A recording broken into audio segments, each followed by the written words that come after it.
A ver, en primeiro lugar, eu quero decir que a esquerda, a hipocresía da esquerda non ten límites, non? A primeira moción de censura que se presenta cun tránsfuga é no Concello de Noia.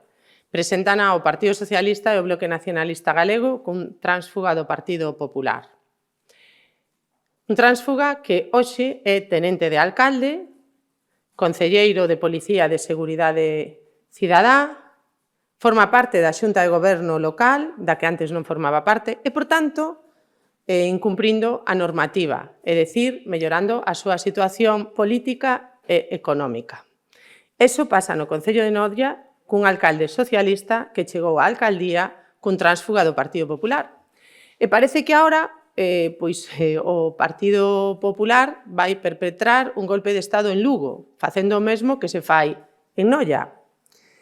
E o Partido Popular en Lugo ten 12 concelleiros, ganou as eleccións, e a correlación de forzas é 12-8-5, é dicir, a mesma correlación de forzas que en maio de 2023, porque parece que aquí desapareceron concelleiros e nós nos aproveitamos desa situación como se fóramos lores cando aprobou un orzamento por unha baixa médica dun concelleiro do PP. Pois non, neste caso o problema é outro. Miren, todos os funcionarios teñen dereito a optar a prazas dentro, se cumplen as condicións para optar a esas plazas. Pois igual que o fillo do alcalde de Lugo optou a unha praza donde mellora as súas condicións económicas na Deputación de Lugo, pois calquer outro funcionario podería optar a outra praza en Comisión de Servicios donde, aínda que non mellorara as condicións económicas, podería optar. Pero parece que iso é delito. É delito. É delito se o fai outra persona que non sexa o fillo do alcalde de Lugo. En calquera caso, María Reigosa, eu quero reiterar aquí que María Reigosa dixo que ela non tiña intención de optar a esa praza. Dito isto, podemos falar de máis cuestións, de máis cousas que dixo tanto o Partido Socialista como o Bloque Nacionalista Galego, que están enfadadísimos porque perden a alcaldía de Lugo. E eu os entendo, Pero mire, quen gañou as eleccións en Lugo foi o Partido Popular. E se María Reigosa, que era concelleira do Partido Socialista, que iba no número 11 da lista do Partido Socialista, por tanto, en postos de salida, porque lembremos que a maioría absoluta en Lugo era de 13, salvo que Lara Méndez xa dera por perdida a alcaldía antes de enfrentarse ás eleccións, ás urnas, non? A partir de aí, pois é unha concelleira do Partido Socialista que estuvo na directiva con Valentín, o anterior secretario xeral do Partido Socialista, é unha persona socialista que chega a un posto sube no posto na lista porque a señora Lara Méndez perde as eleccións en maio do 23 e 7 meses despois decide optar polas listas autonómicas e marchar de Lugo para o Parlamento de Galicia. Ben, pois Lara Méndez elixiu o Parlamento frente a Lugo e esa foi o primeiro punto de inestabilidade do Concello de Lugo e do Goberno Municipal de Lugo. Intentaron primeiro dicir que nos estábamos aproveitando dos mortos. Eu sobre isto quero dicir unha cousa.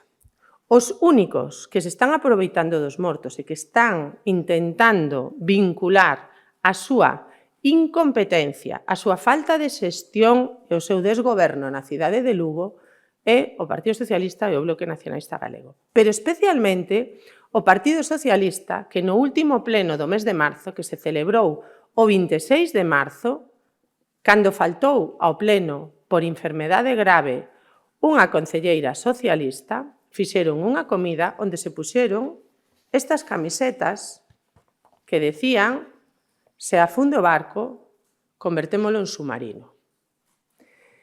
Creo que a familia desa concelleira non lle fixo ningunha gracia esta fotografía. Si queren seguir sacando os mortos para tapar a súa incompetencia, alá eles. Nós non imos entrar nese fango que queren eles meter. E agora, pois, temos outro fango. E é unha manifestación que van celebrar o venres na cidade de Lugo. Unha manifestación impulsada polo Partido Socialista. Onte veíamos como a alcaldesa Inés Rei, por certo, a única condenada por transfugismo nas grandes cidades de Galicia, pois rasgaba as vestiduras en contra do transfugismo e mandaba unha carta aos militantes do Partido Socialista ofrecendo autobuses para asistir á manifestación de Lugo. É dicir, van encher Lugo con militantes do Partido Socialista de toda Galicia, pretendendo enganar así a cidadanía de Lugo e dicir que Lugo está indignado. Non, o que está indignado é o Partido Socialista, pero con que se tiñan que indignar era ca súa falta de xestión e co seu desgoberno. E eu, permítame que diga que eu a isto gustaríame chamarlle moción de impulso.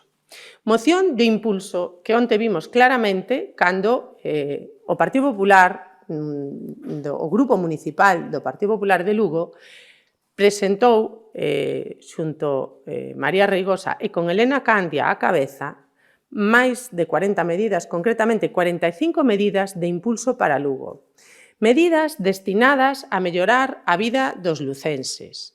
Medidas destinadas a acabar co desgoberno e co bloqueo das políticas de acción na cidade de Lugo.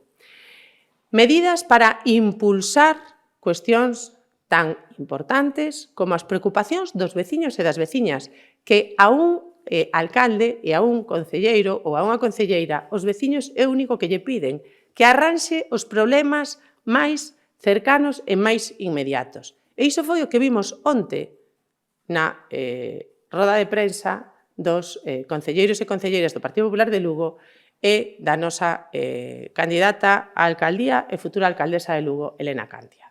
Insisto, unha moción de impulso para mellorar a situación de Lugo, unha moción de impulso para mellorar a vida dos lucenses, tanto no máis cercano como pode ser arranxar unhas aceras ou arranxar os barrios, como a posta en marcha de cuestións tan importantes como o servizo de axuda no fogar ou outras cuestións que lle preocupan aos lucenses e que, como o Partido Socialista de Lugo estaba a outra cousa, facendo comidas, poñéndose camisetas, dificilmente podían atender as necesidades dos veciños e veciñas. E quedou claro onte que Elena Candia coñece perfectamente todos e cada un dos problemas que teñen os lucenses. E quedou absolutamente claro que o Partido Popular en Lugo ten un plan de rescate para Lugo. E, por tanto, con ese plan de rescate fixeron esa moción de impulso que eu estou convencida de que nun ano os veciños e veciñas de Lugo valorarán positivamente nas próximas eleccións. E si onte a mera convocatoria da ronda de prensa que houve con Elena Candia comparecendo con Reigosa para presentar esta moción de impulso, como a redefine, e vostede tivo tamén unha foto moi simbólica cando se uniron as mans, entendo que para o Partido Popular María Reigosa, con independencia de que se integre, de que non se integre no goberno, porque non pode porque vai ser tratada como unha compañeira máis, iso un pouco na clave de Lugo, como unha compañeira máis o servizo do Partido Popular, e en clave autonómica non sei se marcan algún plazo para os movimentos que van ter que facer na mesa do Parlamento de Galicia. Mire, María Reigosa, cando entra como concelleira, ela conta nunha entrevista que lle fixeron estes días, ela conta que leva unha decepción moi grande porque impiden que ela poda facer unha labor de concelleira ao 100%, intentan obrigarlle a firmar facturas que non tiñan os informes favorables de intervención e, por tanto, estamos falando casi dunha actividade delictiva. Mesmo ela conta que o alcalde lle di que colla uns días libres e así as firma el.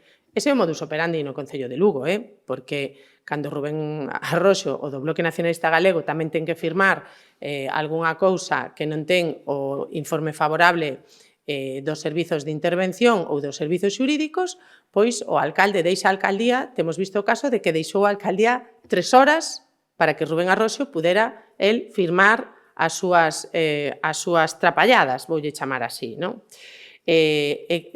María Reigosa, que é unha funcionaria do Grupo 1, unha persona seria, unha persona que pode aportar, eu creo que moito, a Lugo, pois tanto o Grupo Socialista como o alcalde pois impedíronllo. En ese contexto, eu creo que viu en Elena Candia e no Grupo Popular pois unha posibilidade de servir aos veciños de Lugo e de aportar algo positivo ao Concello de Lugo. En ese contexto, pois creo que se sinte cómoda traballando co Partido Popular de Lugo e para nós todo o que sexa favorecer os intereses dos veciños e veciñas de Lugo é benvido.